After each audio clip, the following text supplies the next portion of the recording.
सो हम लोग कल जो है देखे थे कि एक्साइटेशन जो हुआ था जो हमेशा लाइमन में होता है, लाइमन सीरीज में, क्योंकि सब ग्राउंड स्टेट से एक्साइटेशन हो जाता है। अब डी एक्साइटेशन देखते हैं। तो देखते हैं de-excitation of an excited atom to its lower state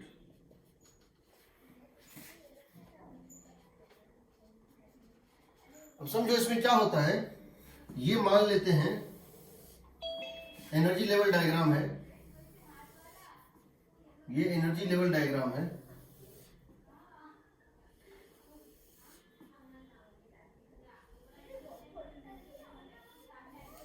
कुछ इस टाइप से है।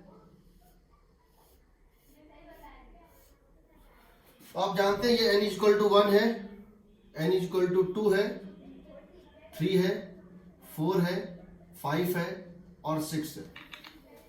ठीक है। तो अगर जब भी एक्साइटेशन करेगा हायर से लोअर स्टेट में, तो उसकी एनर्जी का एक्सप्रेशन होगा। उसमें जब भी वो एक्साइटेशन करेगा, हमारा एक्सप्रेशन जो है आएगा delta E equal to 13.6 electron volt 13.6 electron volt into Z square by n square into Z square by N final square minus n initial square. सही है ना। 1 बाय, हम इसको इस तरह से लिख सकते हैं, I can write it like this. हम इसको लिख सकते हैं इस तरह से कि जब भी डी एक्साइटेशन होगा हायर से लोअर स्टेट, तो जो एनर्जी का ट्रांजिशन होगा वो होगा 13.6 electron volt into Z square into 1 by N final square minus 1 by N initial square. और ये क्या बन के निकलेगा, ये क्या बन जाएगा, ये बन जाएगा फोटोन hc बाय लैम्डा। ये क्या बन जाएगा, फोटोन बन जाएगा। जो ट्रांजिशन होगा वो फोटोन बन के एमिट हो जाएगा। नाउ जेड की वैल्यू अगर हम 1 ले रहे हैं हाइड्रोजन के लिए, तो लिख देंगे hc by lambda is equal to 13.6 electron volt into 1 by nf square minus 1 by ni square. इसका मतलब है 1 by lambda is equal to 13.6 electron volt by hc 13.6 electron volt by hc times of 1 by nf square minus 1 by ni square. अगर H का case है, hydrogen का case है, तो atomic number कितना होगा, Z होगा। Z इक्वल टू 1 होगा H के लिए, तो ये आएगा। अब देखिए ये जो रेशियो, ये कांस्टेंट है, इसको एक नाम देते हैं रिडबर्ग कांस्टेंट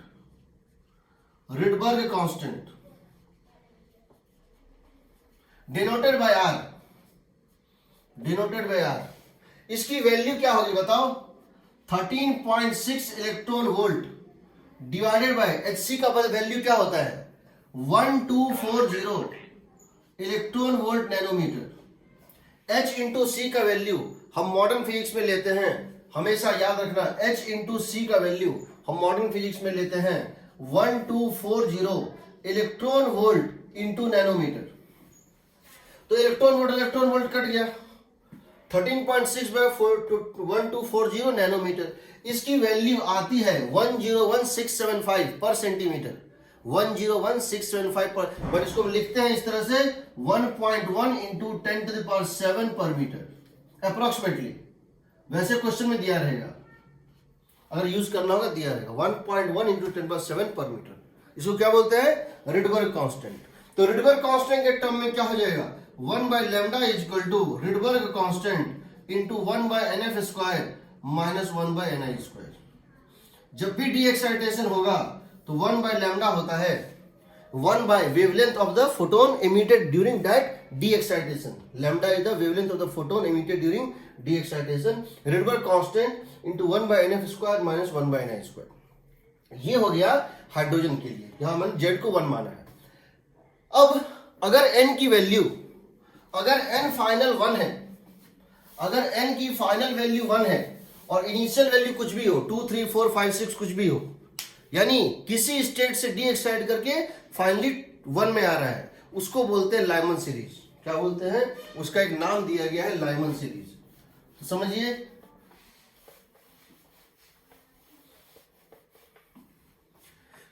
ये हो गया किसी भी ट्रांजिशन के लिए जहां n फाइनल है, फाइनल एक्साइटेड स्टेट, n है इनिशियल एक्साइटेड स्टेट।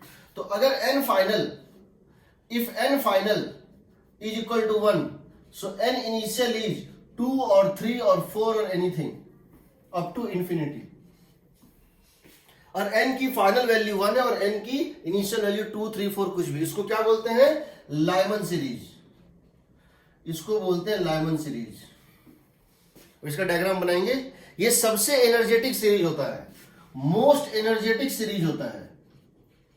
इसमें एनर्जी का डिफरेंस सबसे ज्यादा होता है, मोस्ट एनर्जेटिक सीरीज होता है, मोस्ट एनर्जेटिक सीरीज होता है।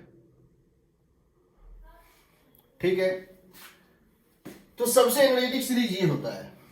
इसमें जो मिनिमम एनर्जी होगा, एन फाइनल तो फिक्स है 1, ये स्टार्ट होता है, ये कहां से स्टार्ट होता है और कहां पे खत्म होता है। देखो, ये कहां से स्टार्ट होता है और कहां पे ये जाके खत्म होता है।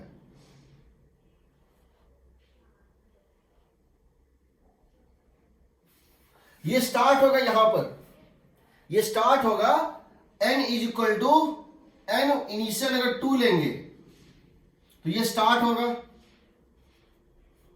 और n इनिशियल अगर इंफिनिटी लेंगे ये एंड होगा।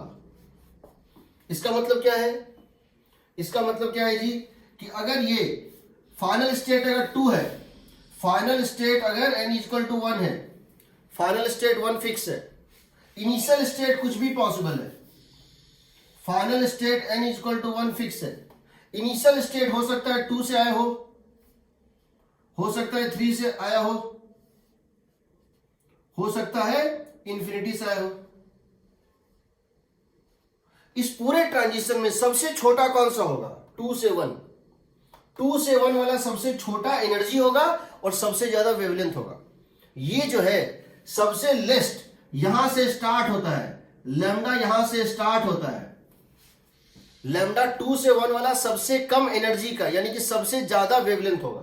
ये सबसे लार्जेस्ट वेवलेंथ होगा। हम कह सकते हैं ये जो वेवलेंथ होगा, out of all the energy 2 से 1, 3 से 1, 4 से 1, 5 से 1, सबसे छोटा out of this all group सबसे छोटा कौन सा है? 2 से 1। इसको क्या बोलते हैं? ये होगा लैम्डा लार्जेस्ट।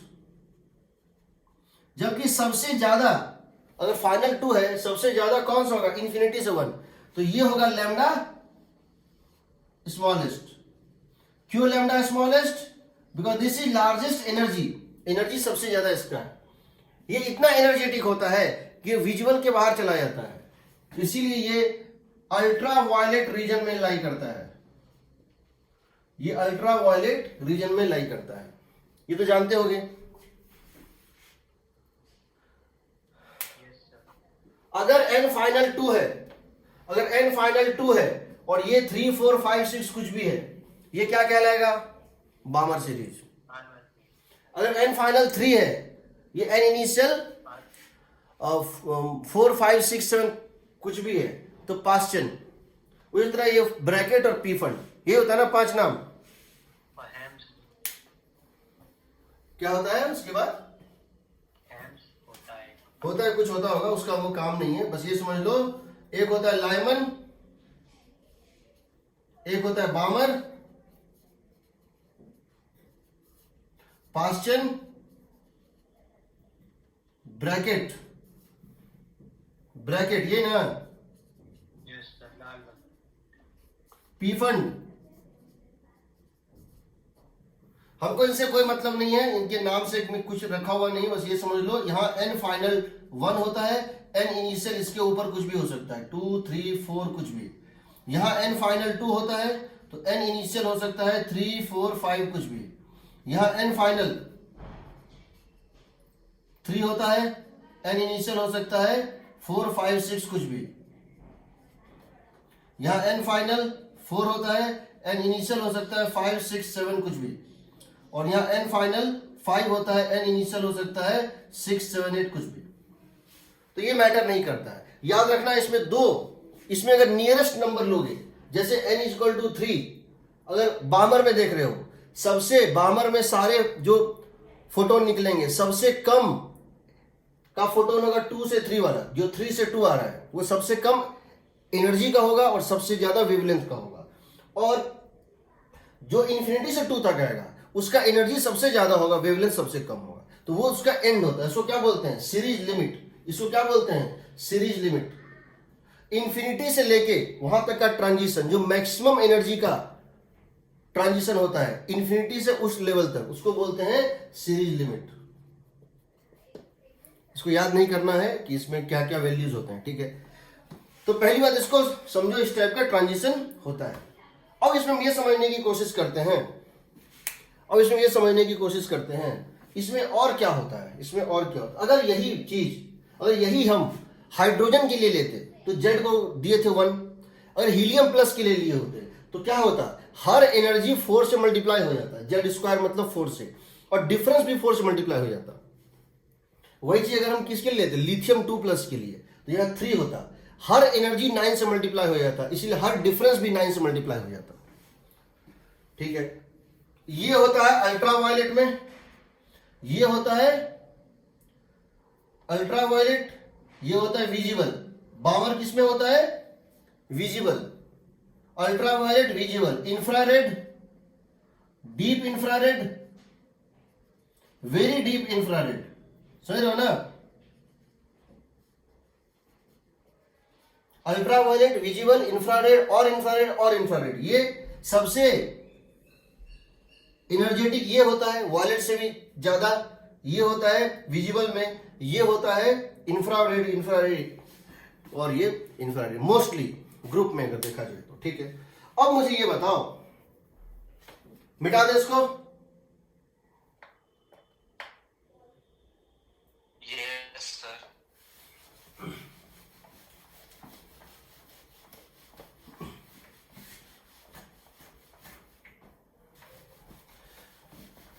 अब समझिएगा इसको, हम एक बार एनर्जी लेवल डायग्राम बना रहे हैं, इस तरह से। ये है एनर्जी लेवल डायग्राम, ऐसे करके।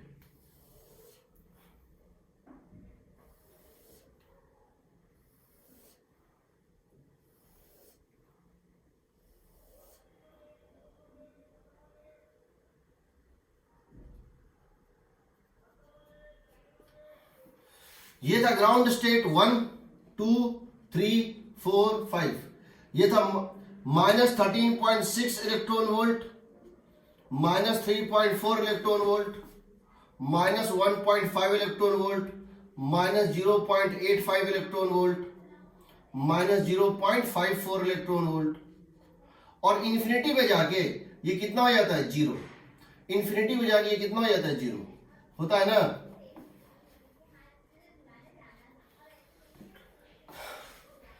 अब आपको एक चीज याद रखना है आईटी के पॉइंट ऑफ व्यू से, लैम्डा विजिबल का जो लाई करता है, हालांकि वो फिक्स नहीं है, थोड़ा मोड़ा अप्रोक्सीमेटली जो लाई करता है, लैम्डा जो होता है विजिबल का, वो 380 नैनोमीटर से लेकर के, ये 380 नैनोमीटर से लेकर के ये 720 या उसके आसपास कुछ 740 नैनोमीटर तक लाई करता है। ये वायलेट का होता है और ये रेड का होता है। इसीलिए जो एनर्जी होता है फोटोन का, एनर्जी क्या होता है? hc/λ। एनर्जी जो होता है फोटोन का वो लाई करता है, इसके करस्पॉन्डिंग सबसे कम होगा और इसके करस्पॉन्डिंग सबसे ज्यादा होगा। तो इसकी वैल्यू लाई करती है 1.7 इलेक्ट्रॉन वोल्ट से लेकर के, या इसको इस तरह से कर दो, समझने में आसानी होगा। इसके करस्पॉन्डिंग 1.7 इलेक्ट्रॉन वोल्ट और इसके करस्पॉन्डिंग 3.3 इलेक्ट्रॉन वोल्ट, इसके करस्पॉन्डिंग 3.3 इलेक्ट्रॉन वोल्ट। ये होता है एनर्जी ऑफ विजिबल रीजन, समझ रहे हो? तो अगर आपसे कभी किसी ट्रांजिशन में ये पूछता है कि इनमें कितने वेवलेंथ विजिबल में है, कितने इंफ्रारेड में है और कितने अल्ट्रावायलेट में है, और तुम ये डायग्राम बना पा रहे हो, तो तुमको सिर्फ ये देखना है कौन कौन सा डिफरेंस इसके उस तरफ जा रहा है। इस तरफ जो होगा ये रेड के लिए था और ये वायलेट के लिए था। इससे ज्यादा अगर एनर्जी है तो कहलाएगा इंफ्रारेड, सॉरी इससे अगर कम है इंफ्रारेड, इससे अगर ज्यादा है तो क्या कहलाएगा अल्ट्रावायलेट। जैसे इस केस में अगर मैं तुमसे पूछूं ये कौन से में लाई करेगा, ये 10.2 है ना, यस सर, अल्ट्रावायलेट। अल्ट्रावायलेट, ये किस में लाई करेगा, विजिबल, इसको 3.4 मान लो, विजिबल में सर, विजिबल में लाई करेगा। ये किस में लाई करेगा, ये सर इंफ्रारेड, इंफ्रारेड। तो इस तरह से सिर्फ तुम इस केस में नहीं, हो सकता है हीलियम के केस में पूछ दे, हो सकता है बेरिलियम के केस में पूछ दे। अब समझो इस बात को, तुमने यहां पे एनर्जी लेवल डायग्राम बना लिया था H के लिए। अगर तुम इसी को बनाना चाहते किसी और सिंगल इलेक्ट्रॉन स्पीशीज के लिए तो तुम क्या करते, इसको Z² से मल्टीप्लाई कर देते, इसको भी Z² से मल्टीप्लाई कर देते, इसको भी Z² से मल्टीप्लाई, इसको भी Z² से मल्टीप्लाई कर देते। उस केस में ये जो डिफरेंस पहले था ये भी अब क्या होगा, Z² से मल्टीप्लाई हो जाएगा ना। Yes sir. तो एक चीज बताओ, हाइड्रोजन के केस में एक पर्टिकुलर ट्रांजिशन, हाइड्रोजन के केस में एक पर्टिकुलर ट्रांजिशन हमने देखा विजुअल में लाई कर रहा है, हमको नहीं दिया कौन सा ट्रांजिशन है। हाइड्रोजन के केस में एक पर्टिकुलर ट्रांजिशन विजुअल में लाई कर रहा था। तो हीलियम के केस में वो किस में लाई कर सकता है, अगर हाइड्रोजन के केस में किसी पर्टिकुलर स्टेट से किसी पर्टिकुलर स्टेट तक किसी पर्टिकुलर प्रिंसिपल क्वांटम नंबर से किसी पर्टिकुलर प्रिंसिपल क्वांटम नंबर का जो ट्रांजिशन था वो विजुअल में लाई कर रहा था। यही ट्रांजिशन इन्हीं दो स्टेट के बीच में, सेम इनिशियल स्टेट से सेम फाइनल स्टेट, अगर हीलियम में होगा, हीलियम प्लस में, वो किस में लाई करेगा, अल्ट्रावायलेट में करेगा सर। ये 4 गुना मल्टीप्लाई कर जाएगा, ये 4 गुना मल्टीप्लाई कर जाएगा, यस सर। 4 गुना मल्टीप्लाई होगा। सोचो सबसे छोटे नंबर को भी 4 से गुना करोगे, सबसे छोटे नंबर को भी 4 से गुना करोगे तो वो कहां चला जाएगा, अल्ट्रावायलेट में। इसका मतलब ये पक्का अल्ट्रावायलेट में जाएगा अगर ये उसके लिए होता तो। अच्छा मान लो कोई पर्टिकुलर ट्रांजिशन है जो इंफ्रारेड में लाई कर रहा था, कोई पर्टिकुलर ट्रांजिशन है नहीं दिया है बट वो इंफ्रारेड में लाई कर रहा था। अगर वही ट्रांजिशन हीलियम प्लस में होता तो कहां जाता,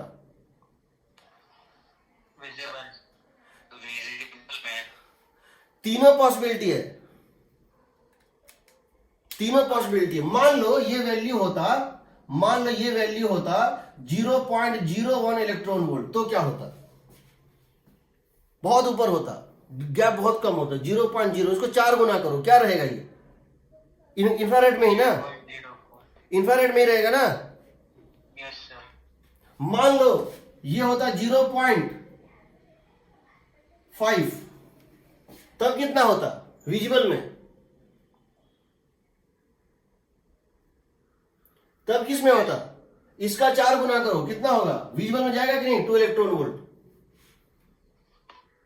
सर क्या सर अभी आपने 0.01 लिखा था ना हाइड्रोजन के लिए, 0.01 लिखा था यहाँ पे, अच्छा हाँ ठीक है लिखा था, तो एग्जाम्पल के लिए। हाँ हाँ लिखा सर था, वो पॉसिबल है, क्यों नहीं पॉसिबल, मिनिमम एनर्जी तो उसमें है सर मिनिमम तो 0.85 और 0.54 का गैप है ना। 5 के बाद नहीं है क्या, 5 ही तक होता है प्रिंसिपल क्वांटम नंबर, कहाँ तक होता है, इनफाइनाइट तक होता है।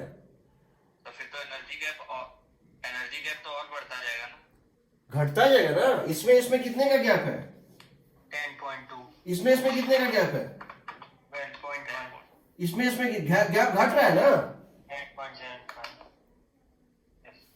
अरे कर लो 13.6 इलेक्ट्रॉन वोल्ट, 4 तक की ले रहा था सर। तुम 4 तक ही ले रहे हो ना। सर मैं 4 को फिक्स कर दिया था। क्यों, यस सर।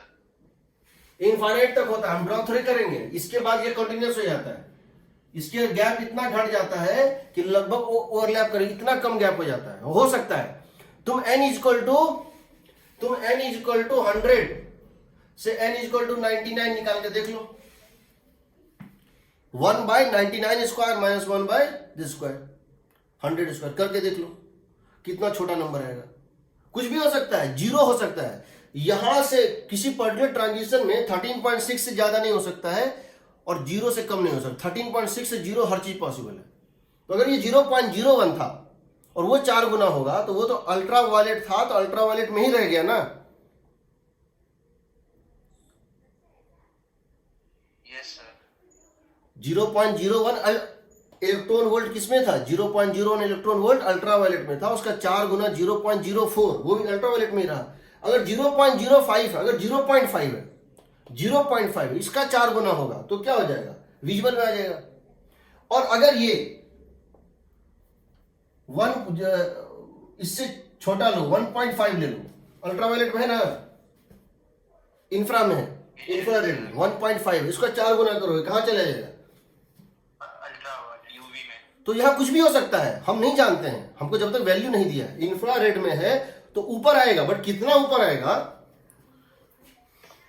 समझो इस सब चीजों को, ठीक है। अब देखो अभी हम इसका एक वो बनाएंगे। अगर n equal to n state से ग्राउंड स्टेट आ रहा है, अगर कोई sample n equal to n state में था, एक सैंपल को मैंने एक्साइट किया हुआ था, उसका final excited state n equal to n था और सबको ग्राउंड तक लौटना है, सबको ग्राउंड तक लौटना है। कोई डायरेक्ट लौटेगा, कोई इनडायरेक्ट लौटेगा, कोई स्टेप बाय स्टेप लौटेगा, कोई जल्दी लौट जाएगा, एक स्टेप में लौट जाएगा। डिफरेंट नंबर ऑफ वेवलेंथ जो एमिट हो सकता है वो कितना होता है? Number of possible wavelengths for the excitation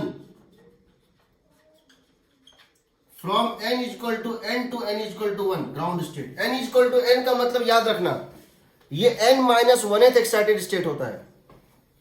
n equal to n का मतलब है n minus 1th excited state. तो अगर एक्साइटेड स्टेट के टर्म में क्वेश्चन दिया है, अगर दिया है excited state is 4th excited state, यानी n इक्वल टू 5 है, ग्राउंड स्टेट होता है non excited state, n equal to 2 होता है first excited state, n equal to 3 होता है सेकंड एक्साइटेड स्टेट। इस नोमेनक्लेचर पे ध्यान देना, ठीक है। n minus 1 nth excited state, n equal to n से 1 आ रहा है। तो नंबर ऑफ डिफरेंट ट्रांजिशन क्या पॉसिबल है? n into n minus 1/2 different lines देगा। क्यों देगा? देखो जो एटम n पे है वो क्या क्या कर सकता है? n माइनस 1 पे लौट सकता है डायरेक्ट, वो n से n माइनस 1 लौट सकता है, n माइनस 2 लौट सकता है, n माइनस 3 लौट सकता है, डॉट डॉट डॉट कहां तक लौट सकता है? 2 लौट सकता है और 1 लौट सकता है। सही है ना?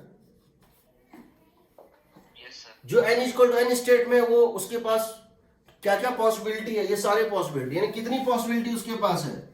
n माइनस 1 पॉसिबिलिटी है। अब जो यहां से n से n माइनस 1 लौट गया, जो n से n माइनस 1 लौट गया, अब इसके पास क्या क्या पॉसिबिलिटी है? अब n माइनस 1 से जो लौटेगा उसके पास क्या क्या पॉसिबिलिटी है? n minus 2, n minus 3 state में लौट जाए, n माइनस 1 से n माइनस 2, n माइनस 3 करते करते 1 तक लौट जाए, यही ना। उसी तरह से n माइनस 2 के पास क्या क्या पॉसिबिलिटी है? उसी तरह से करते करते जो लास्ट में 2 बचेगा, इस 2 के पास क्या पॉसिबिलिटी है? सिर्फ एक पॉसिबिलिटी है 1। 2 कहां लौट सकता है? 1 पे लौट सकता है, और कोई रास्ता नहीं है। इसीलिए यहां पर नंबर ऑफ डिफरेंट लाइन कितना होगा? Different wavelength possible n minus 1, यहां कितना होगा? n माइनस 2, करते करते यहां कितना होगा? 1। तो 1 plus 2 plus 3 plus plus n minus 1 that is equal to n into n minus 1/2, this into this plus 1/2, so n minus 1 into n/2, यही ना। Yes sir. इसीलिए अगर आपको दिया हुआ 6 लाइंस मिल रहे हैं, 6 डिफरेंट ट्रांजिशन मिल रहे हैं, इसका मतलब है n इक्वल टू 4 पे था वो, समझ रहे हो? Yes sir. वो थर्ड एक्साइटेड स्टेट से लौट रहा है, इसका मतलब ये है। उसी तरह से अगर आप ये देखते हैं कि N1 से N2 तक लौट रहा है, किसी स्टेट से ग्राउंड तक नहीं लौट रहा है, किसी स्टेट से ग्राउंड तक नहीं लौट रहा है, N1 से N2 तक लौट रहा है। हाईएस्ट स्टेट था N1 और लोएस्ट स्टेट जहां तक जो ले आ रहे हैं वो है N2। N1 से अगर N2 तक जाएगा तो उसमें नंबर ऑफ लाइंस मिलते हैं, कितने मिलते हैं जी? अगर N1 से N2 तक जा रहा है, N1 to N2, अगर हम स्टेट N1 से लेकर के स्टेट N2 तक के सारे ट्रांजिशन देख रहे हैं, इसके नीचे नहीं जाने दे रहे हैं, N1 से लेकर N2 तक, उस केस में नंबर ऑफ डिफरेंट लाइंस होते हैं, नंबर ऑफ डिफरेंट लाइंस या लैम्डा होते हैं N1 minus N2 into N1 minus N2 plus 1/2, N1 minus N2 bye into N1 minus N2 plus 1/2। यहां पे वो वही लगा सकते हो, N1 माइनस कहां गया, N minus 1 into N minus 1 plus 1/2। ठीक है, ये होते हैं डिफरेंट लाइंस। कोई डाउट?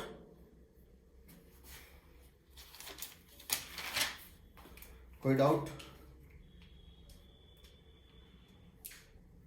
अब देखो,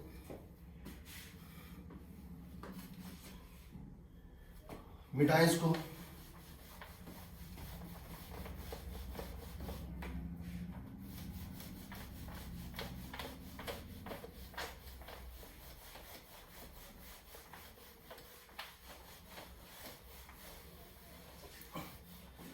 अब देखो, हाइड्रोजन के केस में इस तरह से था, हाइड्रोजन के केस में इस तरह से था।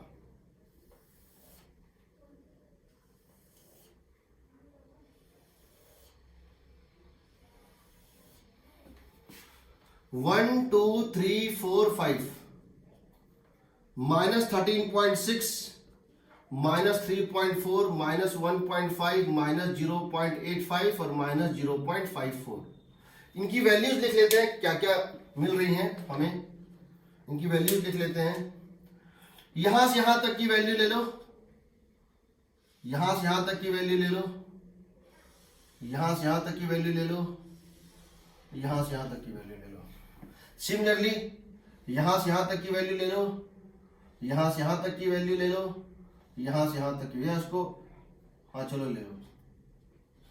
उसी तरह से यहां से यहां तक की वैल्यू ले लो, यहां से यहां तक, इतना याद रख लो क्या क्या वैल्यू होता है। देखो, ये होता है 10.2, ये होता है 10.2, ये होता है 12.1, ये होता है 12.75, ये होता है 13.06, ये होता है 1.9, ये होता है 2. इसको घटाएंगे आएगा 2.55। ठीक है, इसको घटाएंगे आएगा 42.86, 2.86। इसको घटाएंगे आएगा 0.35 या जो भी, इतना वैल्यू याद रखो। अब समझो इस बात को, अब समझो इस बात को कि अगर हम इसको लिख रहे हैं इस तरह से, क्या लिख रहे हैं,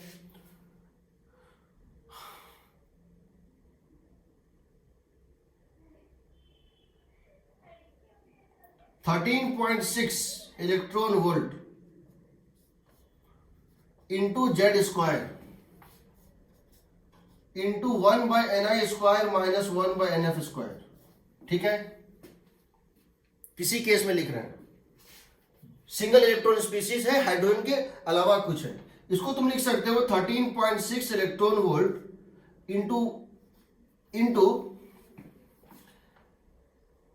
1/ni/zi का whole square, ni/z whole square minus 1/nf/z whole square. सही है,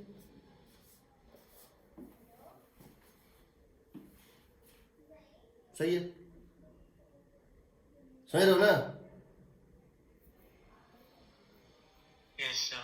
यानी हाइड्रोजन के केस में ये ट्रांजिशन वही देगा जो इस केस में ये दे रहा है। हाइड्रोजन के केस में जैसे मान लो हम जब Z की वैल्यू 1 ले रहे थे, जब हम Z की वैल्यू 1 ले, यहां 1 था और यहां 2 था, यहां 1 था यहां 2 था। जब यहां 1 था यहां 2 था और यहां 1 था। जब Z इक्वल टू 1 था, Ni इक्वल टू 1 था और Nf इक्वल टू 2 था। जब Z इक्वल टू 1 था, H एटम था, ये 1 था और ये 2 था। वही चीज तुमको मिलेगा अगर Z इक्वल टू 2 होगा, अगर Z इक्वल टू 2 होगा और Ni का वैल्यू 2 होगा और Nf का वैल्यू 4 होगा। गेटिंग? क्यों? समझो, ये रेशियो अगर सेम है,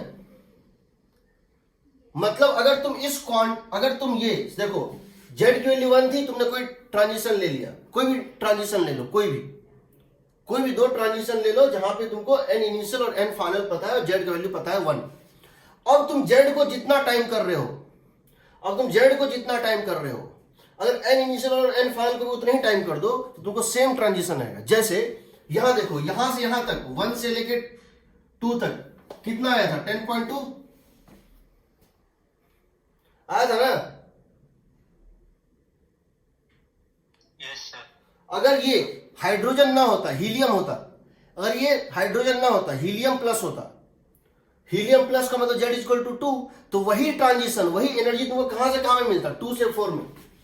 2 से 4 में ये जो एनर्जी है, इसको 2.55 को 4 से मल्टीप्लाई करो। हाइड्रोजन में जो ये 2.55 आया था, इसको 4 से मल्टीप्लाई करो। देखो क्या ये 10.2 है? Yes sir. है ना?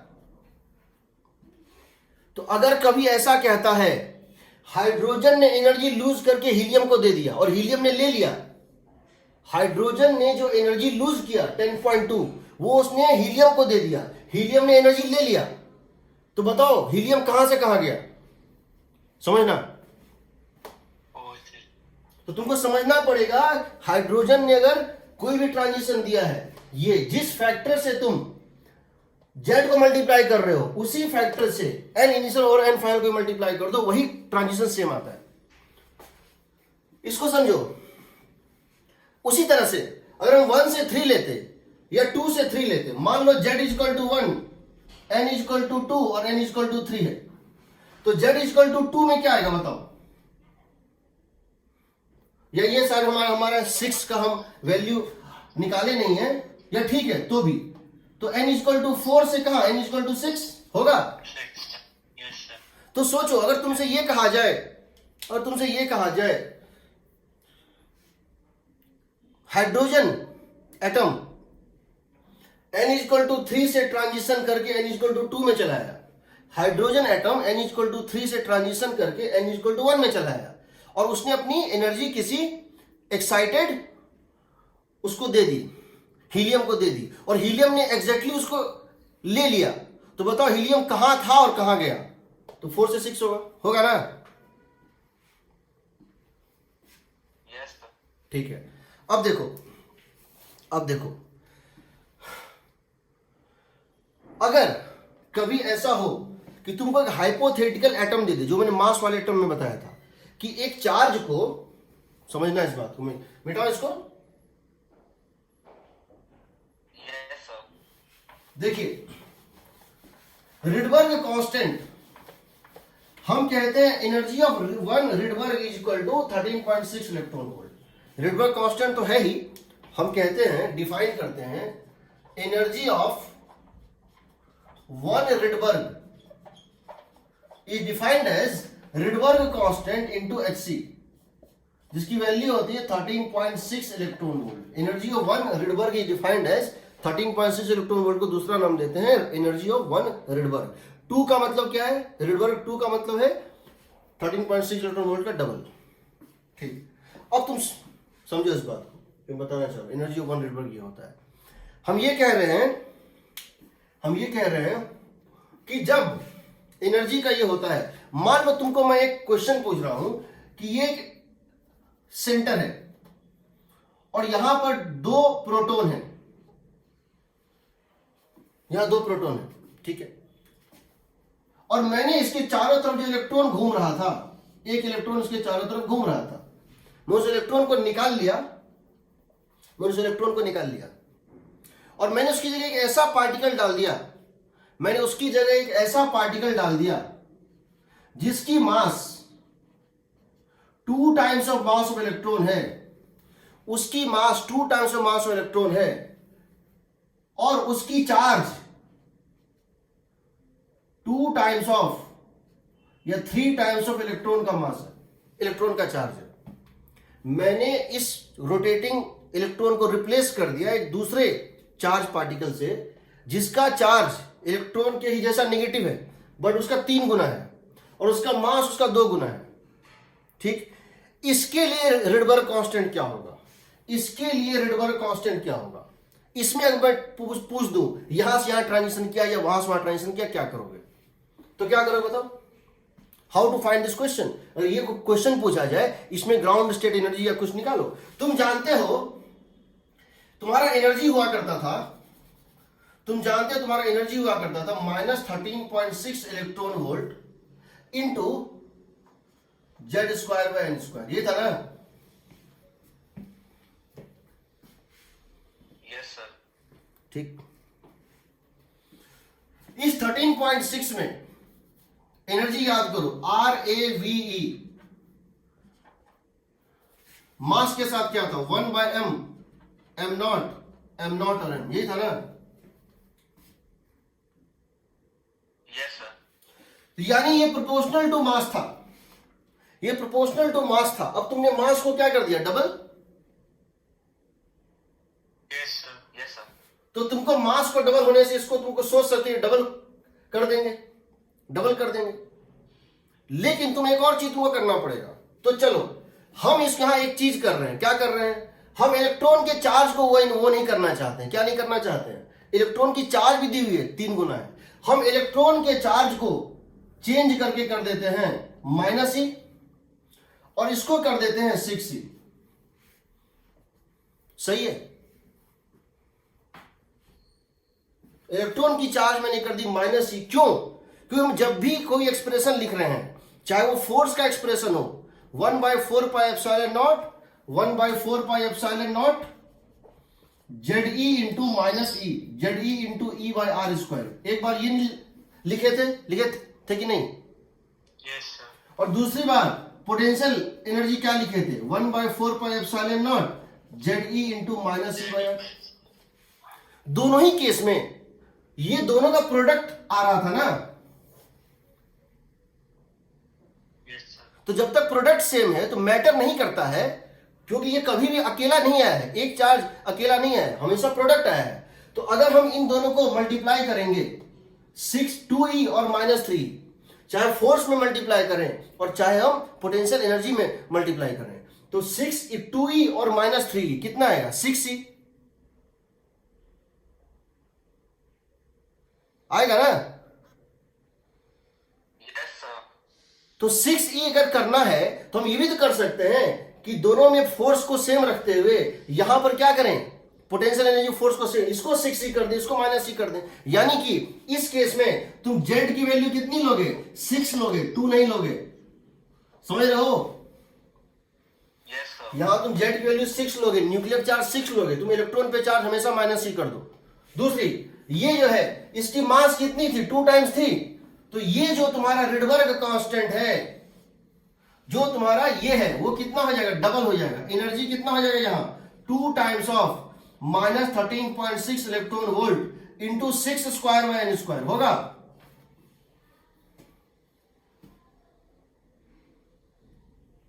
Yes sir.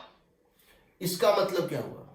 इसका मतलब ये हुआ कि अब तुम इसका किसी भी स्टेट का निकाल सकते हो, एनर्जी निकाल सकते हो, किसी भी स्टेट की एनर्जी। इसके लिए याद रखना, इसके लिए रिडबर्ग कांस्टेंट ये जो था वो 2 टाइम्स ऑफ रिडबर्ग कांस्टेंट होगा। In terms of Rydberg constant of hydrogen, इसकी रिडबर्ग कांस्टेंट होगी 2 times of Rydberg constant of hydrogen atom. होगा कि नहीं?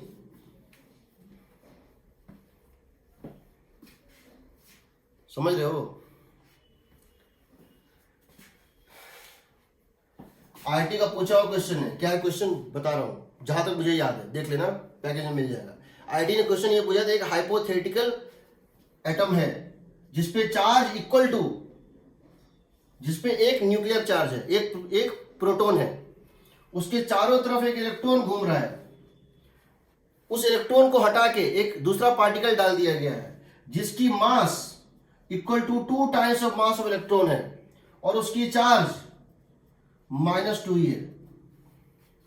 उसकी charge double of charge of electron है और mass equal to mass of, sorry, charge equal to charge same है, charge is same as charge of electron and mass is 2 times of mass electron, यानी उसकी mass double कर दी गई। तो बताना है कि उसके लाइमन सीरीज का, या उसमें n इक्वल टू 2 से n इक्वल टू 3 में ट्रांजिशन जब होगा, n इक्वल टू 2 से जब n इक्वल टू 3, इस एटम में यहां एक प्रोटॉन है, यहां एक प्रोटॉन है, यानी ये जो है न्यूक्लियस है, ये चारों तरफ जो इलेक्ट्रॉन घूम रहा था उसके बदले एक दूसरा पार्टिकल डाल दिया गया है जिसकी चार्ज सेम है चार्ज ऑफ इलेक्ट्रॉन है, मास डबल है। तो बताना है हाइड्रोजन के रिडबर्ग के टर्म में, हाइड्रोजन के रिडबर्ग कांस्टेंट के टर्म में, R is the Rydberg constant for hydrogen, Rydberg for hydrogen atom।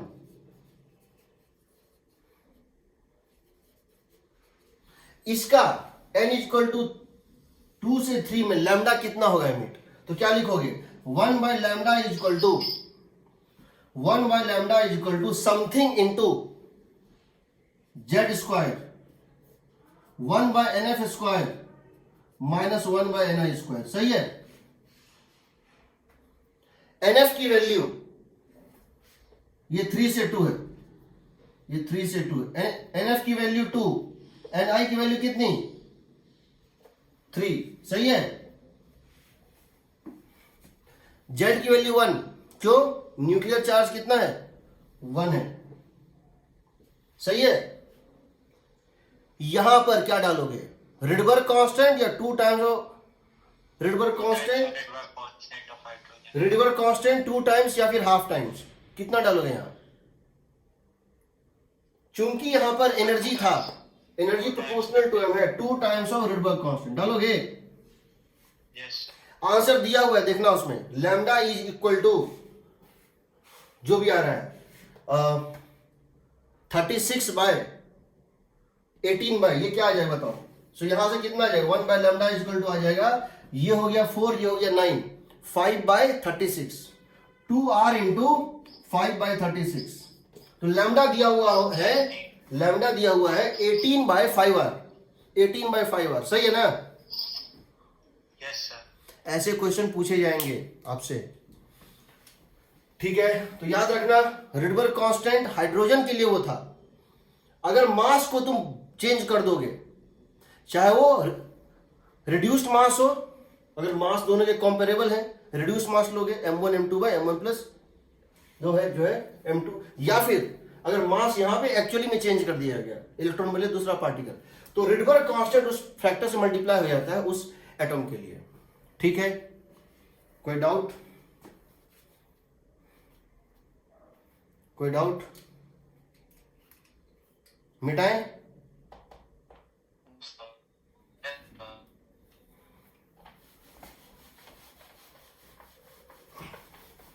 अगला देखिए, मुझे ये बताओ, जब कोई photon n equal to 3 state से n इक्वल टू 2 स्टेट में आता है, या n इक्वल टू 2 से n इक्वल टू 1 में आता है, क्या उसकी एंगुलर मोमेंटम चेंज होती है? जब कोई फोटोन, जब कोई इलेक्ट्रॉन n इक्वल टू 2 से और n इक्वल टू 1 स्टेट में आता है, तो क्या ये इलेक्ट्रॉन था इनिशियली और ये ट्रांजिशन करके यहां चला आया, ये इलेक्ट्रॉन अब यहां चला आया, क्या इसकी एंगुलर मोमेंटम चेंज हुई? यस चेंज हुई, बिल्कुल हुई, बिल्कुल चेंज हुई। तो इसकी एंगुलर मोमेंटम इनिशियल जो थी, एंगुलर मोमेंटम इसकी जो थी इनिशियल, वो थी 2 times of h/2 pi. Agreed? Yes sir. और इसकी डायरेक्शन थी एंटी क्लॉकवाइज। एल फाइनल हो गई 1 टाइम्स ऑफ h बाई 2 पाई, और अभी भी ये एंटी क्लॉकवाइज है। इसका मतलब है डिक्रीज हो गया, decrease in angular momentum delta L is equal to हो जाएगा h बाई 2 पाई। यानी कि जो चेंज है डेल्टा एल का वो किस डायरेक्शन में होगा, इधर या इधर? चेंज किस डायरेक्शन में होगा, इधर की तरफ, यस सर। h बाई 2 पाई। यानी इसकी एंगुलर मोमेंटम चेंज हो गई। अगर इसको इस प्रोसेस में डेल्टा टी टाइम लगा, अगर यहां से यहां आने में इसको डेल्टा टी टाइम लगा, तो इस पर टॉर्क लगा होगा, क्योंकि टॉर्क लगता है तभी एंगुलर मोमेंटम चेंज होता है, जैसे फोर्स लगता है तभी मोमेंटम चेंज होता है। मानते हो ना? Yes sir. तो इसके ऊपर एक टॉर्क लगा होगा, इसके ऊपर एक टॉर्क लगा होगा। एवरेज टॉर्क होगा total change in momentum by total time taken, that would be equal to h by 2 pi divided by delta T. सही है?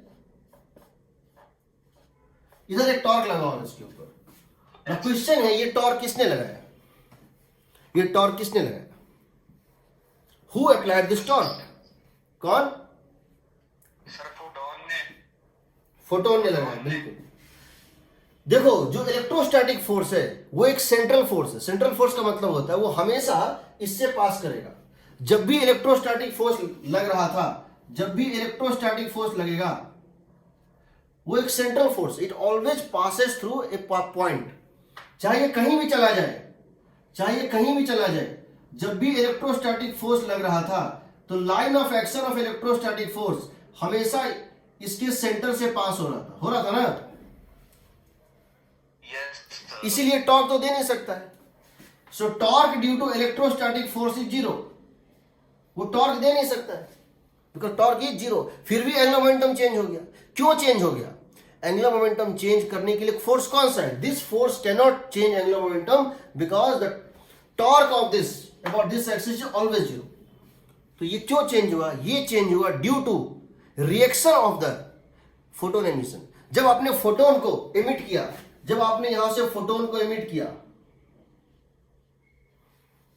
हम नेक्स्ट क्लास में देखेंगे फोटोन क्या होता है, ठीक है? जब इसने फोटोन को एमिट, अभी तो केमिस्ट्री का मान के चल रहे हैं तो वो फोटोन पता है थोड़ा मोड़ा। जब ये फोटोन इसने एमिट किया तो फोटोन की मोमेंटम होती है h बाई लैम्डा और फोटोन की एनर्जी होती है hc बाई लैम्डा। तो जब इसने बुलेट फायर किया, जैसे बुलेट फायर करते हैं तो गन पीछे रिकॉइल करता है, जितना मोमेंटम बुलेट को दोगे उतने मोमेंटम गन को मिलता है। उसी तरह से जब ये फोटोन इधर निकलेगा तो इसका एक थ्रस्ट मिलेगा, इधर मिलेगा ना?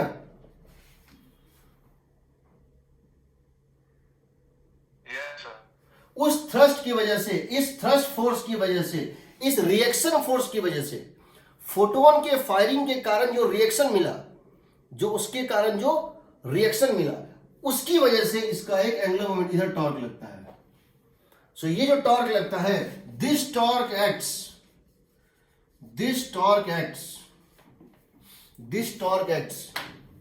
Due to reaction of firing of photon. पहली बात ये समझिए, ये मोमेंटम देगा तो वही मोमेंटम इसको पीछे मिलना चाहिए। एक्शन का रिएक्शन होता है, इस थ्रस्ट के कारण इसको एक टॉर्क मिलता है। इसमें दो चीजें तुम समझ लो। पहली बात, कभी ऐसा नहीं हो सकता है कि फोटोन रेडियली एमिट कर दिया जाए। ऐसा इम्पॉसिबल है कि फोटोन रेडियली निकल जाए। क्यों? अगर फोटोन रेडियली निकल जाएगा तो इसके थ्रस्ट का टॉर्क भी जीरो हो जाएगा, होगा ना? Yes sir. So photon would never be emitted radially. हमेशा वो कभी वो रेडियली नहीं होगा। क्यों? क्योंकि हमको अगर एंगुलर मोमेंटम चेंज करना है उसके लिए एकमात्र फोर्स इसका थ्रस्ट ही है, और वो थ्रस्ट उसका टॉर्क होना चाहिए इसके बाद। ये रेडियली एमिट नहीं होगा, पहली बात। दूसरी बात, पहली बात, ये रेडियली कभी एमिट नहीं होगा। दूसरी बात, अगर तुम ऊपर से नीचे आ रहे हो और तुम्हारा एंगुलर मोमेंटम घट रहा है, तुम्हारा एंगुलर मोमेंटम घट रहा है, पहले इधर था अभी इधर है, इसका मतलब तुम्हारा चेंज इन एंगुलर मोमेंटम इस डायरेक्शन में है। तुम्हारा चेंज इन एंगुलर मोमेंटम इस डायरेक्शन में है ना, है कि नहीं? है सर।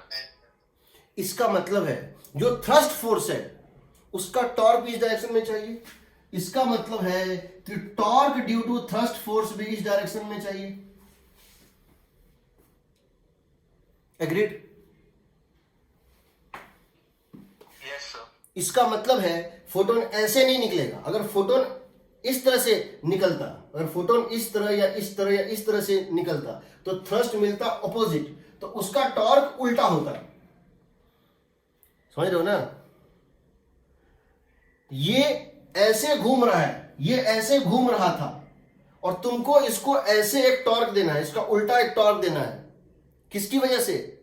तो अगर तुम इधर टॉर्क देना चाहते हो तो तुम्हारे फोर्स का जो दो कंपोनेंट होगा, एक कंपोनेंट इसकी डायरेक्शन में होना चाहिए।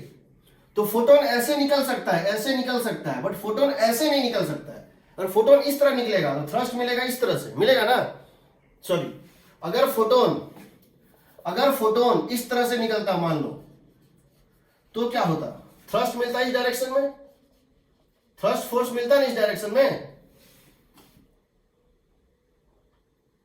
Yes sir. और इसका इस थ्रस्ट फोर्स का टॉर्क उसी सेंस में होता जिस सेंस में ये था। तो डिक्रीज कैसे करता?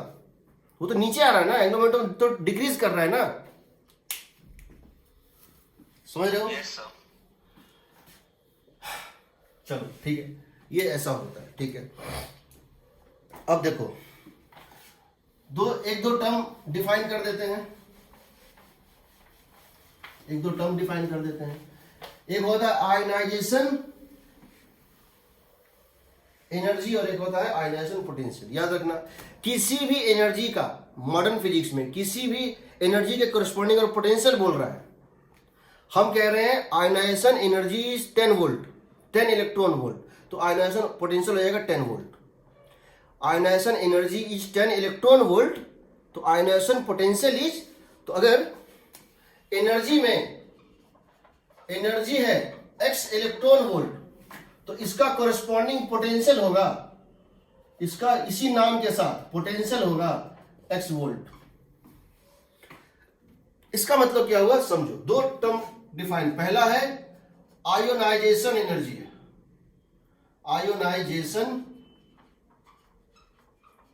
एनर्जी ऑफ nth स्टेट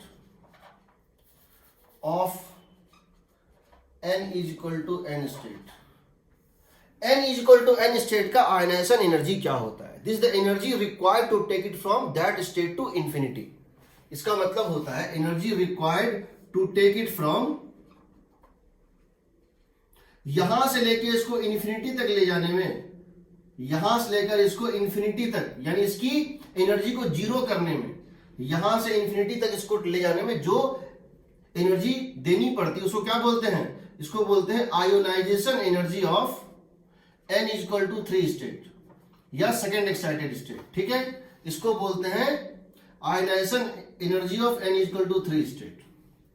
कुछ नहीं दिया हो तो आयनाइजेशन का मतलब होता है ग्राउंड स्टेट से ले जा रहा है, कुछ नहीं दिया है तो ग्राउंड स्टेट ले, दिया है n इज इक्वल टू 3 से ये, और यहां से इसको यहां तक ले जाने में जो एनर्जी देना पड़ता है, इसको इस स्टेट का क्या बोलते हैं? एक्साइटेशन एनर्जी बोलते हैं,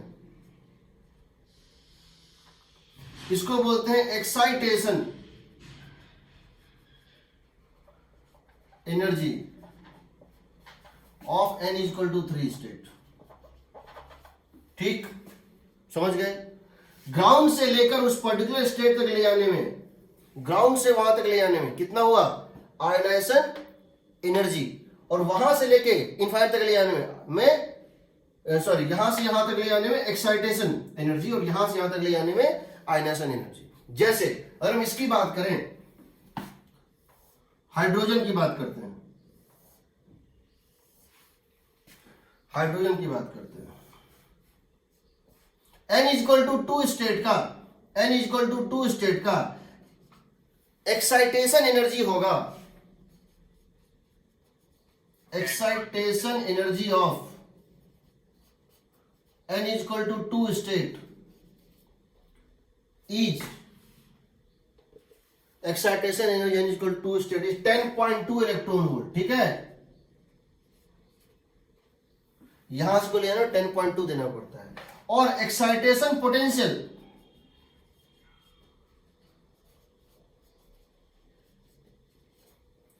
of n is equal to 2 state 10.2 volt. Agreed.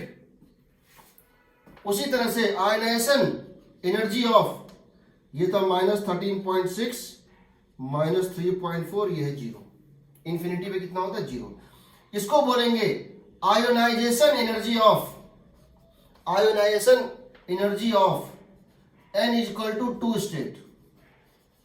इसकी वैल्यू क्या होगी 3.4 इलेक्ट्रॉन वोल्ट। और अगर पूछा आयनाइजेशन पोटेंशियल क्या है, आयोनाइजेशन पोटेंशियल होगा आयोनाइजेशन पोटेंशियल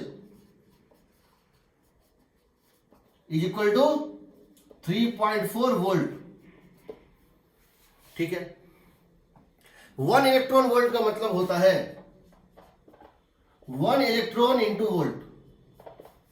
तुमको बताए हुए थे वर्क पावर में, उसमें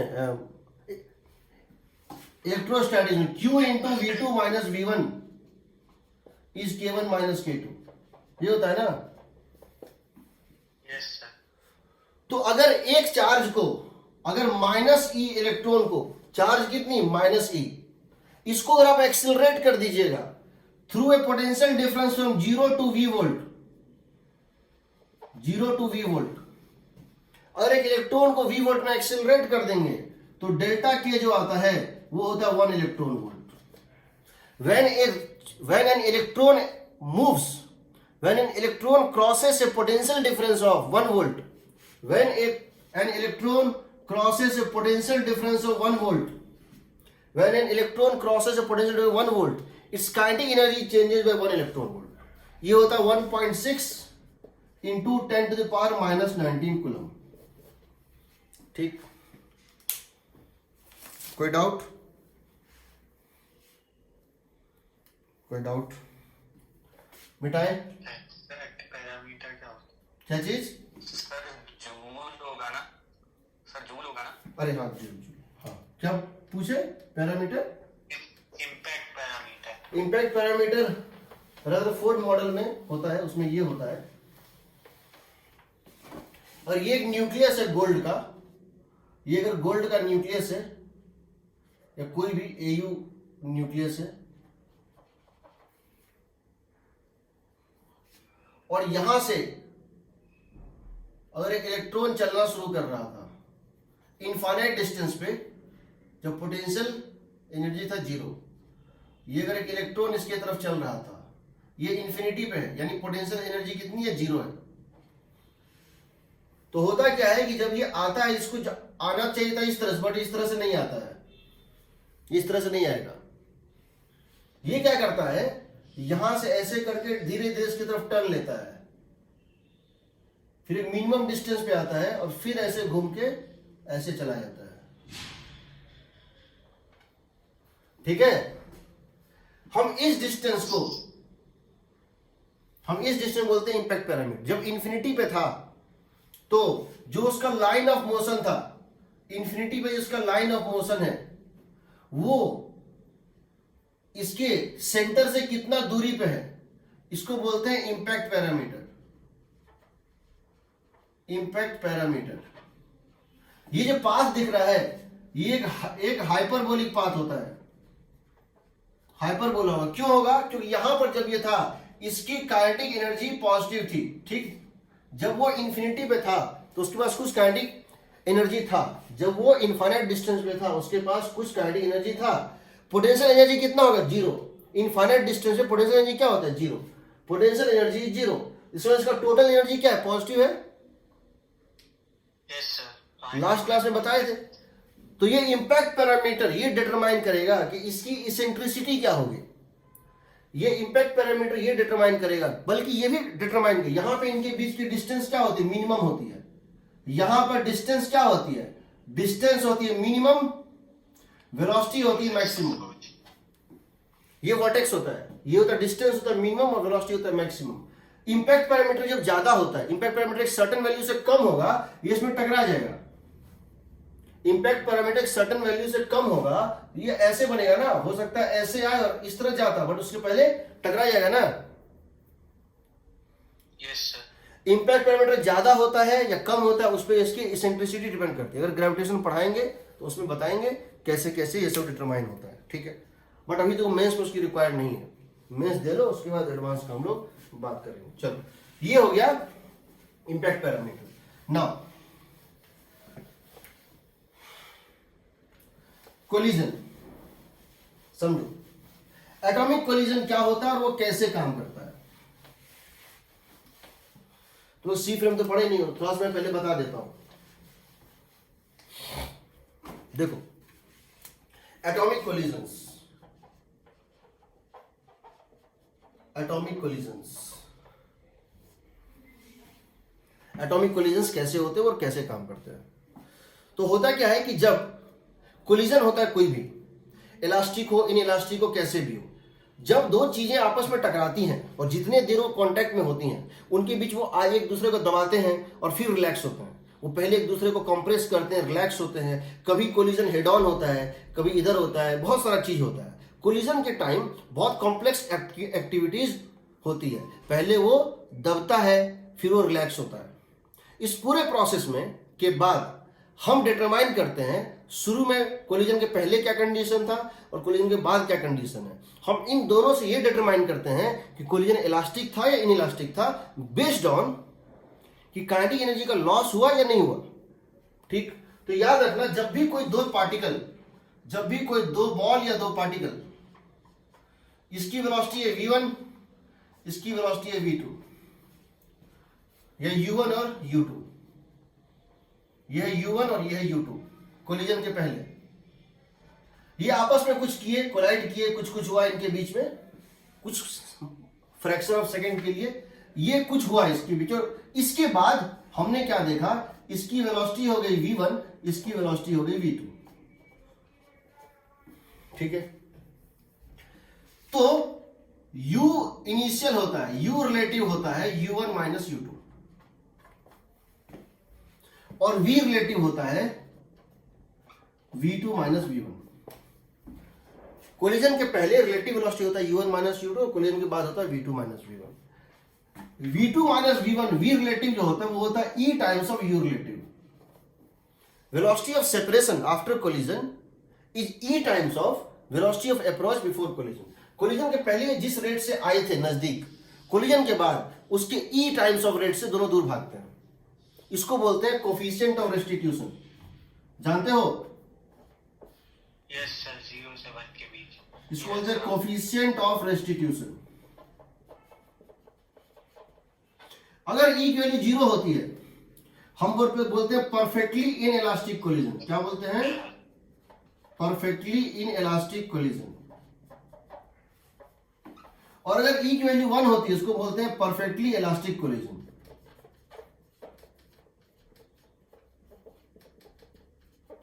और ई की वैल्यू इन दोनों के बीच में होती है तो क्या बोलते हैं? Partially elastic collision. इसको क्या बोलते हैं? बाकी वैल्यूज को क्या बोलते हैं? Partially elastic collision. ठीक है। नाउ ई की वैल्यू कितनी होती है 0 से 1 के बीच में, वो उस मटेरियल प्रॉपर्टी, उनके ओरिएंटेशन, कैसे कोलाइड किया, उस पर बहुत सारे फैक्टर्स पे डिपेंड करता है। अब समझो इस बात को, जो काइनेटिक एनर्जी का लॉस होता है ना, जो काइनेटिक एनर्जी का लॉस होता है किसी भी कोलिजन में, इसका मतलब क्या है? के इनिशियल माइनस के फाइनल, के इनिशियल माइनस के फाइनल। समझ रहे हो ना? जो काइनेटिक एनर्जी का लॉस होता है किसी कोलिजन में, इसकी वैल्यू होती है half into m1 m2 by m1 plus m2। इसको क्या बोलते हैं? रिड्यूस्ड मास। इसको क्या बोलते हैं? Reduced mass into u relative square. u relative means u1 minus u2 का square into 1 minus E square, into 1 minus E square. तो याद रखना, जो काइनेटिक एनर्जी का लॉस्ट होता है किसी कोलिजन में, जो डेल्टा के लॉस्ट होता है, उसका फॉर्मूला होता है half into reduced mass m1 m2 by m1 plus m2 into u relative initial relative velocity before collision का square into 1 minus E square. आप यहां देख सकते हैं जब ई की वैल्यू होगी जीरो, जब ई की वैल्यू होगी जीरो, कौन सा कोलिजन? इन इलास्टिक, लॉस सबसे ज्यादा होगा, लॉस सबसे ज्यादा होगा ना। Yes sir. और जब ई की वैल्यू का 1, इलास्टिक कोलिजन, ई की वैल्यू 1, इलास्टिक कोलिजन, कोई लॉस नहीं होगा। ठीक है, एग्रीड ना? Yes sir. यानी कि काइनेटिक एनर्जी जो लॉस्ट हो रहा है इसकी वैल्यू इन दो रेंज के बीच लाई करती है। कहां से कहां तक? जीरो से लेकर के half m1 m2 by m1 plus m2 into u relative square. तो याद रखना काइनेटिक एनर्जी का लॉस तुम भले ना जानते हो किस टाइप का बोले, बट एक चीज तुम जानते हो कि काइनेटिक एनर्जी का लॉस इससे ज्यादा नहीं हो सकता है। काइनेटिक एनर्जी का लॉस इससे ज्यादा नहीं हो सकता है, half reduced mass into you relative square. ठीक है, कल ही पढ़ाया है 11th के बैच में सी फ्रेम, ये कैसे आता है, इसको डेराइव कैसे करते हैं। ठीक है, यहां तक कोई डाउट? ये पढ़ाना वैसे मेरा काम नहीं था, अब मैं इसको यूज कर रहा हूं, अब मैं इसको यूज कर रहा हूं। जब भी दो एटम आपस में टकराते हैं जो ये लॉस होता है वो कहा जाता है, जब दो बॉल टकराते हैं, या मैं अगर इस मार्कर को दीवार पे मार दूं और ये टकरा के रुक जाए तो आवाज वो जो है इसका काइनेटिक एनर्जी कहाँ गया? हीट बन गया, साउंड बन गया, लाइट बन गया, यही ना? Yes sir. जब कोई चीज कोलाइड करता है हमारे डे टू डे लाइफ में, बॉल और बैट कोलाइड करता है, ट्रेन और बस कोलाइड करता है, कुछ भी होता है, तो उस समय जो एनर्जी होती है वो हीट, लाइट और साउंड बन जाती है। लेकिन जब दो एटम कोलाइड करते हैं, जब दो एटम कोलाइड करते हैं तो उसमें ना हीट प्रोड्यूस होता है, ना लाइट प्रोड्यूस होता है और ना साउंड प्रोड्यूस होता है। उसमें एनर्जी का लॉस अगर हो रहा है, अगर ये एनर्जी लॉस हो रहा है, वो किस में कन्वर्ट होता है? That gets used for excitation of the atom. वो एटम को एक्साइट करने में यूज कर लेता है, वो एटम को एक्साइट करने में यूज कर लेता है। समझो, ड्यूरिंग, इसको याद रखोगे, रट लो, काइनेटिक एनर्जी का मैक्सिमम वैल्यू ये होता है लॉस, इससे ज्यादा लॉस नहीं हो सकता। और ये कब होता है लॉस? जब परफेक्टली, ये कब होता है? जब इलास्टिक को परफेक्टली इलास्टिक होता है तब जीरो लॉस होता है। जब परफेक्टली इन इलास्टिक होता है, इन इलास्टिक, तो सबसे ज्यादा लॉस होता है, इसके इक्वल होता है, जस्ट इसके इक्वल लॉस होता है। इससे इसका मतलब क्या है? Perfectly in elastic collision. ठीक है, इसको हम यूज करेंगे अभी। देखो, during atomic collision, during atomic collision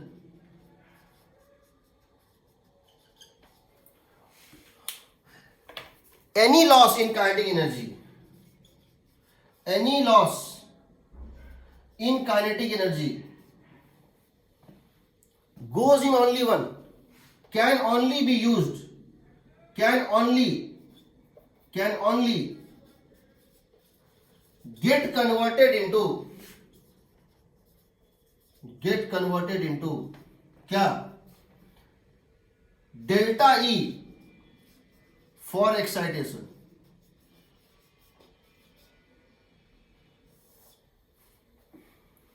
अब चलो मैं कुछ क्वेश्चन ले रहा हूं और समझना इसको। ठीक, मिटा दो इसको, कोई डाउट किसी को?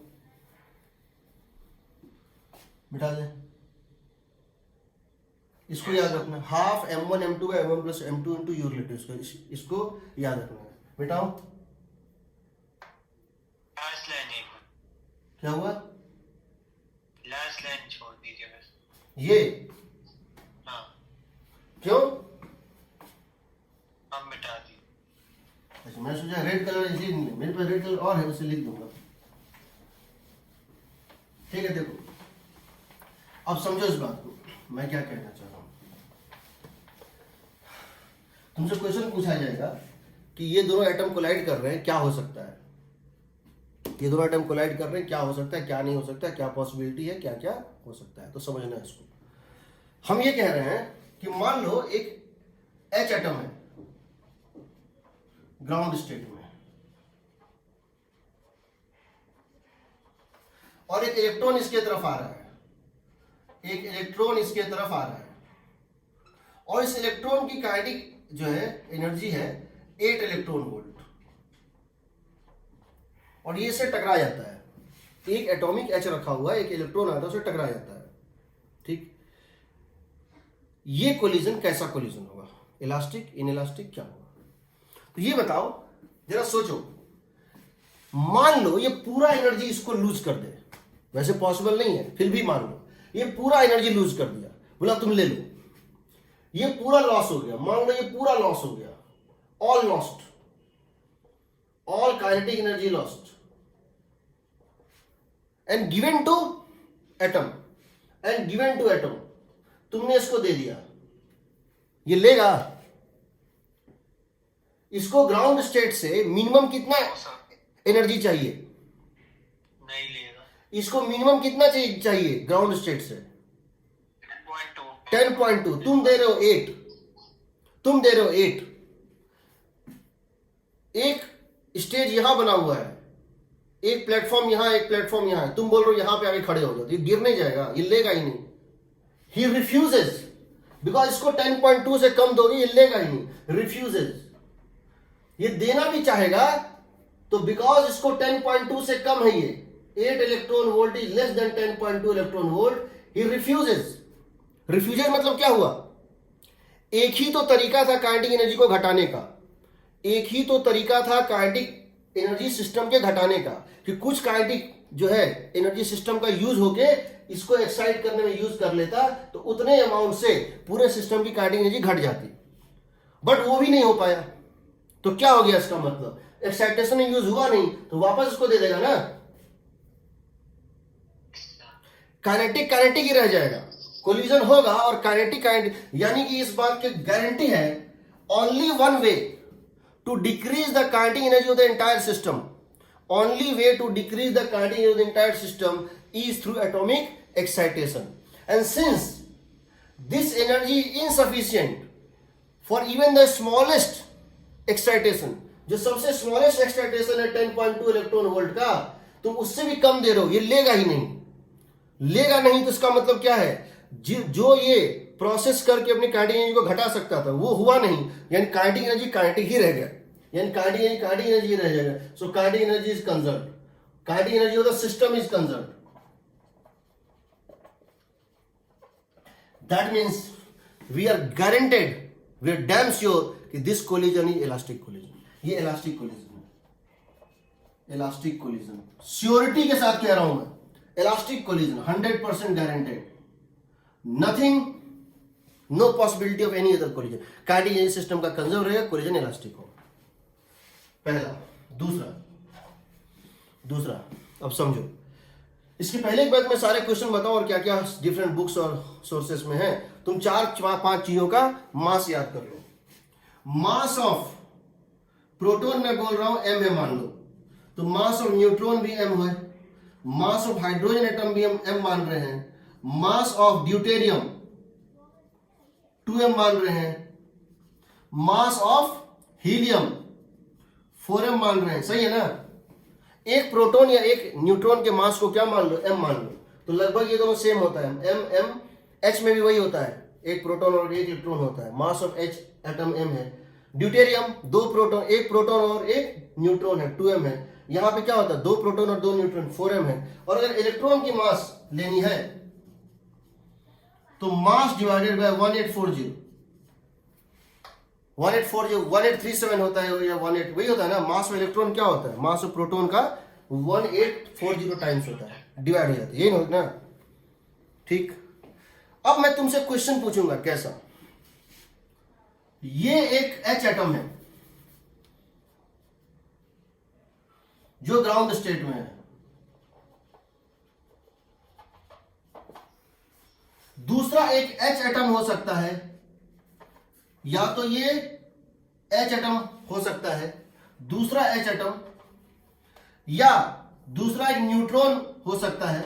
H एटम हो, न्यूट्रॉन हो, या प्रोटॉन हो, या ड्यूटेरियम हो। ड्यूटेरियम होगा तो इसका मास कितना लोगे? 2m। या फिर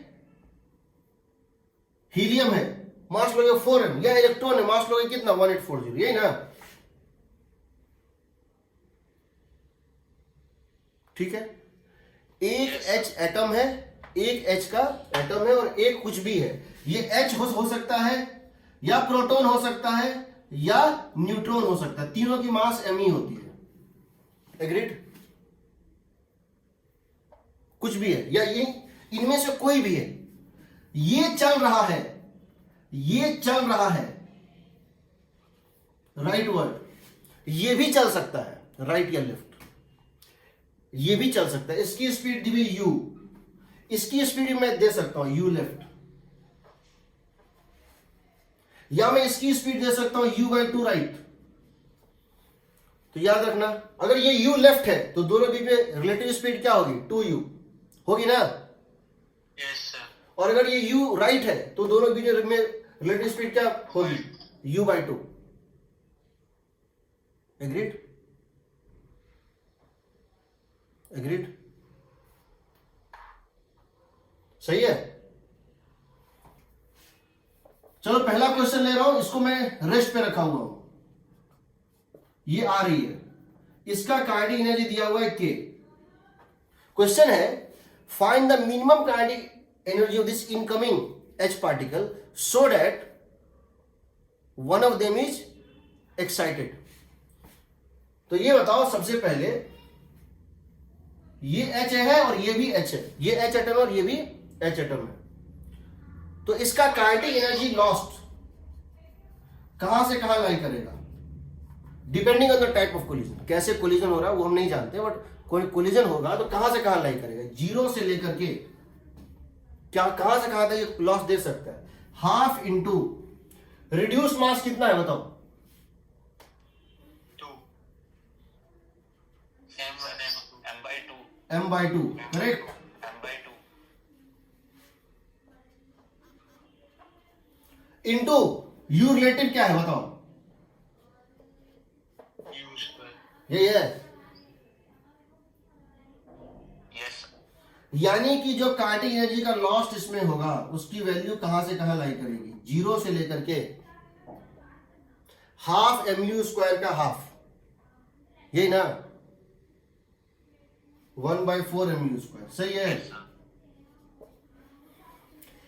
अब बताओ अगर काइनेटिक का लॉस जीरो है, यानी काइनेटिक एनर्जी का मैक्सिमम जो लॉस हो सकता है वो कितना हो सकता है, हाफ 1/4 mu², सही है। लेकिन इसको एक्साइट होने के लिए कितना चाहिए, काइनेटिक एनर्जी के लॉस्ट का मैक्सिमम वैल्यू क्या हो सकता है 1/4 mu², सही है। लेकिन डेल्टा ई एक्साइटेशन का मिनिमम वैल्यू कितना चाहिए 10.2 इलेक्ट्रॉन वोल्ट, करेक्ट।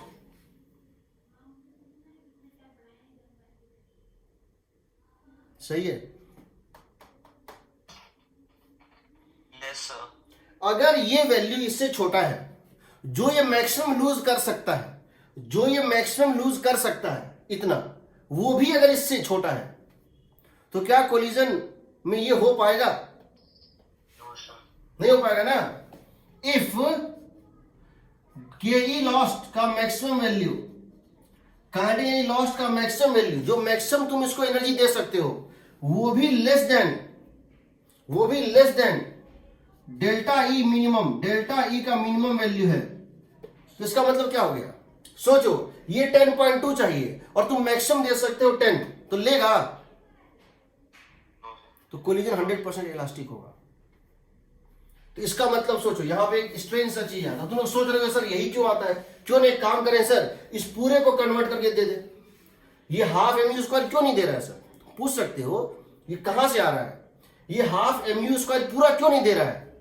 मान लो ये पूरा दे दिया, ये हाफ mu² पूरा दे दिया, तो मोमेंटम कंजर्वेशन वायलेट हो जाएगा। मोमेंटम भी तो है इसका, है ना, इसका मोमेंटम कितना है mu, इसका कितना है 0, है ना।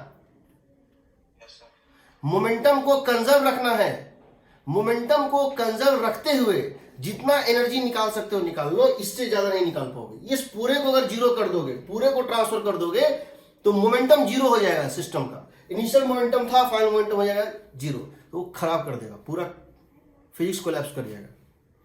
खैर, इसको डेल्टा काइनेटिक लॉस्ट तो समझ लो, अगर हाफ 1/4 mu स्क्वायर, अगर 1/4 mu square less than 10.2 electron volt है, देन एक्साइटेशन नॉट पॉसिबल। सही है? Yes sir. Therefore collision is elastic.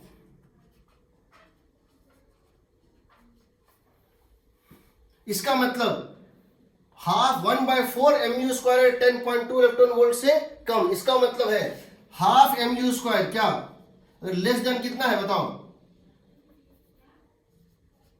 20.4 electron volt, 20.4। Then collision is 100% elastic.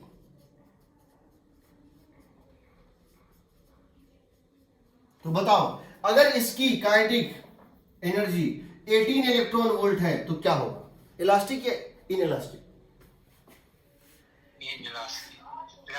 Elastic हो। देखो, इसकी काइनेटिक थी 18, इसकी थी 0।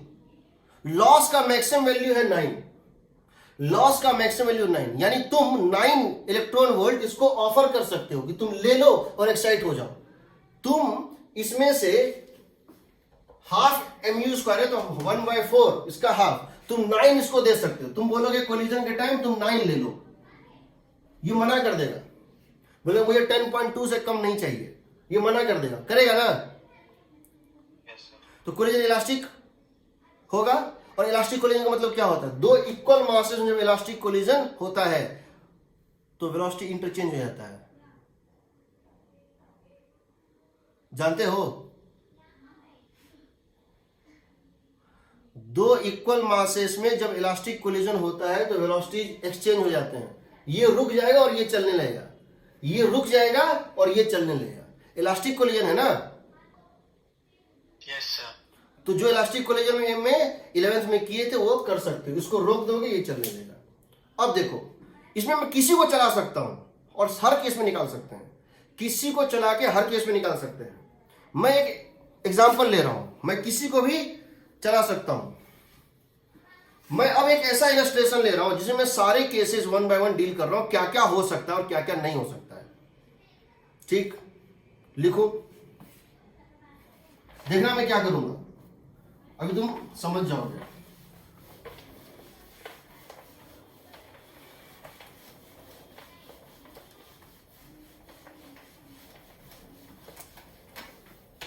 देखो मैं क्या कर रहा हूं, मैं कह रहा हूं कि ये एक न्यूट्रॉन है या प्रोटॉन है, कुछ भी मान लो, ये न्यूट्रॉन है, ये एक न्यूट्रॉन है या प्रोटॉन है या हाइड्रोजन एटम है, जो भी इसकी मास m है। सिंप्लीफिकेशन के लिए मैं इसको एक H मान लेता हूं ग्राउंड स्टेट में, इसकी मास भी m है, इसकी मास भी m है। ये इधर स्पीड u से आ रहा है, इसकी काइनेटिक एनर्जी कितनी है, हाफ mu स्क्वायर। ठीक है, मैं कह रहा हूं case 1 half mu square is 18 electron volt. Case 2 half mu square, इसकी इनकमिंग पार्टिकल की काइनेटिक एनर्जी दी हुई है 20.4 electron volt. Case 3 half mu square, the kinetic energy of this incoming particle, initial kinetic energy of this incoming particle is 21 electron volt, is 21 electron volt। और चौथा ले लो, half mu square is ले लो 24.2 electron volt.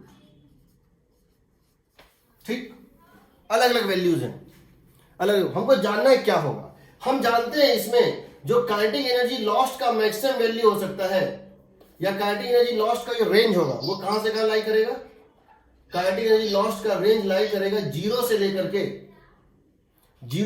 के 1/4 mu square तक, होगा ना? Yes sir. 1/4 mu square यहां आ रहा है, अगर यही m होता और 2m होता या ये 2m होता या 4m होता तो कुछ और आता, 4m into m by 4m plus m होता ना, half into 4m into m by m plus 4m into u square, निकलता ना, यस सर, वो कुछ निकलता है। यहां पे ये क्या हो जाएगा, ये किसके इक्वल है, half of kinetic energy initial.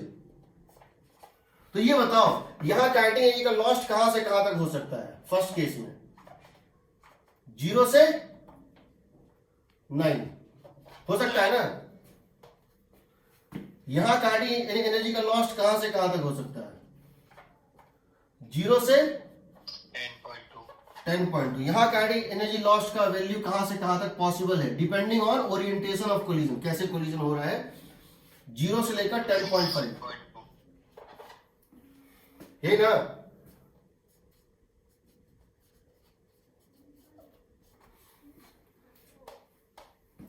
Zero से लेकर 12.1, ये ना, एग्रीड, सही है। यस सर, अब जरा देखो, पहला एक्साइटेशन ग्राउंड से इसको जाना है, पहला एक्साइटेशन क्या पॉसिबल है, 10.2 इलेक्ट्रॉन वोल्ट, यहां से यहां जा सकता है, एक्साइट कर सकता है, दे दोगे तो लेगा। ये ग्राउंड स्टेट में था, ये कहां पे था, सब माइनस 13.6 इलेक्ट्रॉन वोल्ट पे है, इसको माइनस 3.4 तक पहुंचा दो, या इसको कहां पहुंचा दो, अगला स्टेट क्या है बताओ, माइनस 1.5 इलेक्ट्रॉन वोल्ट, यही ना। स्टार्टिंग पॉइंट ये है, सबका स्टार्टिंग पॉइंट ये है। तुम कितना दे रहे हो, 0 दोगे लेगा, 0 दोगे लेगा, 1 दोगे लेगा, 2 दोगे लेगा, 3 दोगे नहीं लेगा, 9 दोगे।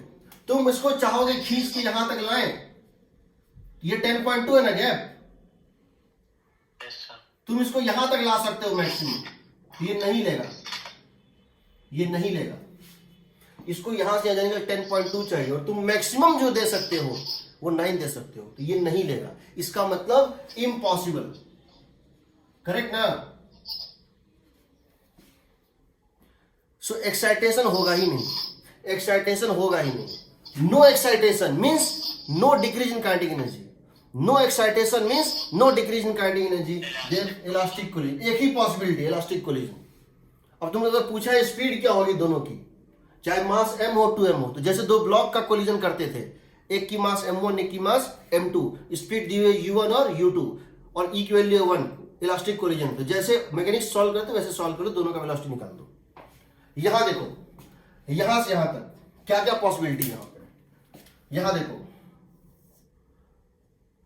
माइनस 13.6 से तुम यहां लॉस करने की कोशिश करो 1 इलेक्ट्रॉन वोल्ट, 1, अगर तुम्हारा कोलिजन में 1 इलेक्ट्रॉन वोल्ट का लॉस होने की कोशिश करेगा वो असफल हो जाएगा, 2 कोशिश करेगा असफल हो जाएगा, 10.1 कोशिश करेगा असफल हो जाएगा, 10.2 करेगा सफल हो जाएगा, होगा ना। यस सर, यहां दो ही पॉसिबिलिटी है, या तो E इक्वल टू 1, अगर तुम यहां पे अगर तुम लॉस करना चाह रहे हो कितना 2 electron volt, E equal to 1, तुम लॉस करना चाह रहे हो कितना 3 electron volt, E equal to 1, तुम लॉस करना चाह रहे हो 10 electron volt, E equal to 1, तुम लॉस करना चाह रहे हो कितना 10.2 इलेक्ट्रॉन वोल्ट।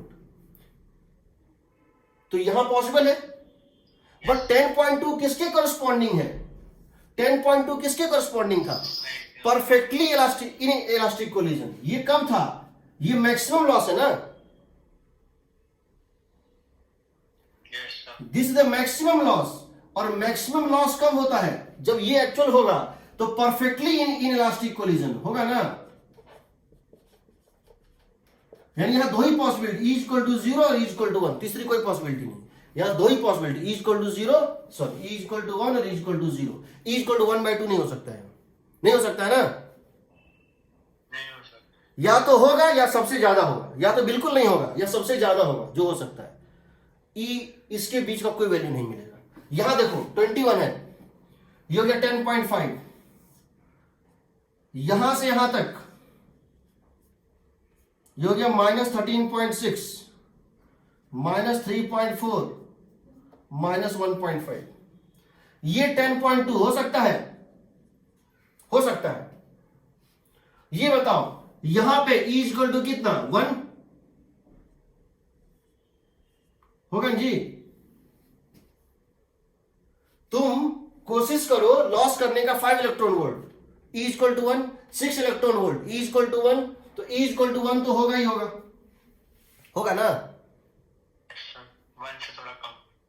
हाँ तुम हाँ, और दूसरा E का वैल्यू 0 से 1, क्योंकि एक पॉसिबिलिटी 3.5 का है, ये है 10.2, तुम 10.2 लूज कर दिए, 10.2 तुम लूज कर दिए, किसमें यूज कर लिए? एक्साइटेशन में।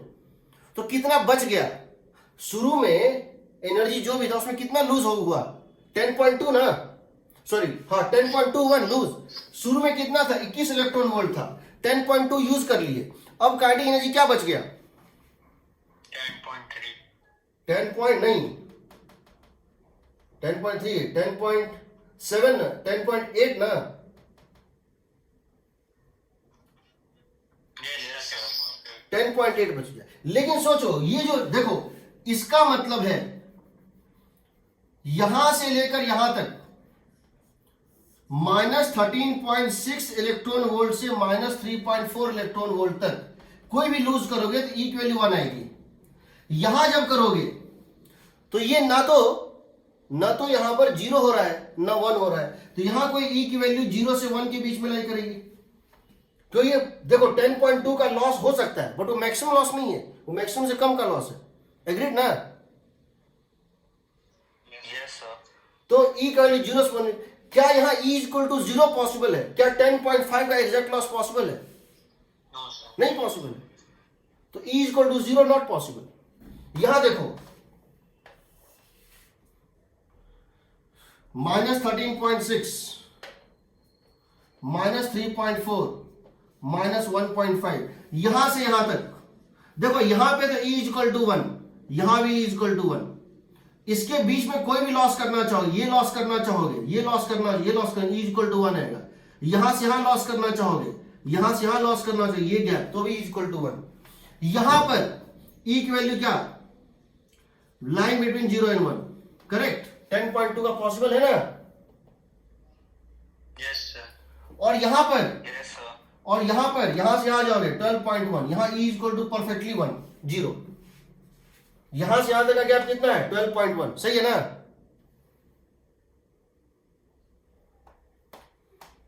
देखो, तो यानी कि क्या हो सकता है? तीनों पॉसिबिलिटी है। E इक्वल टू 0, एग्जैक्टली 12.1 का लॉस हो सकता है, एग्जैक्टली मैक्सिमम लॉस हो सकता है। E equal to 0, E equal to 1, E equal to 1 हमेशा होता है, और E लेस देन 0 to 1 ये भी हो सकता है। चलो बाकी नेक्स्ट क्लास में बताएंगे इस पे।